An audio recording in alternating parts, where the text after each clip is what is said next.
Voilà une vidéo en géographie sur les grandes étapes de la construction européenne.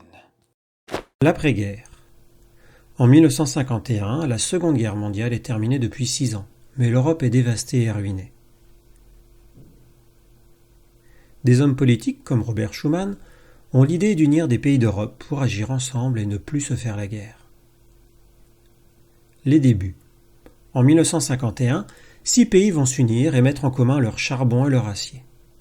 La France, le Luxembourg, la Belgique, les Pays-Bas, l'Allemagne et l'Italie vont créer la Communauté économique du charbon et de l'acier, la CECA.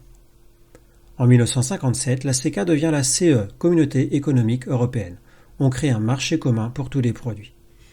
Aujourd'hui, en 1992, la CE devient l'Union européenne, l'UE.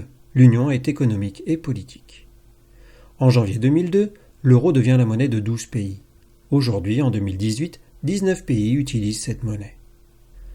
Entre 1951 et aujourd'hui, l'Union européenne s'est élargie peu à peu pour arriver à 28 pays depuis 2013 avec l'entrée de la Croatie. En 2016, suite à un référendum, le Royaume-Uni a voté pour sa sortie de l'Union européenne, le Brexit. Celle-ci devrait intervenir en décembre 2018. Les symboles de l'Union européenne. Un drapeau, 12 étoiles or sur fond bleu, forme un cercle en signe d'union. Un hymne.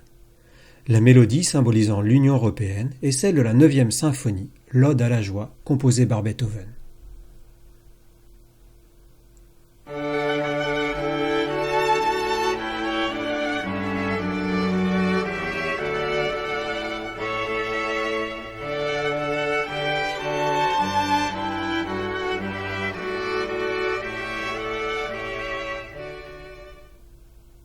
Une fête.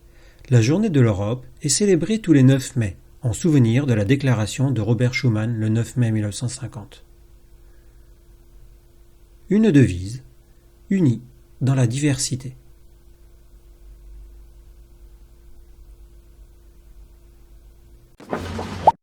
Maintenant, c'est à toi de jouer.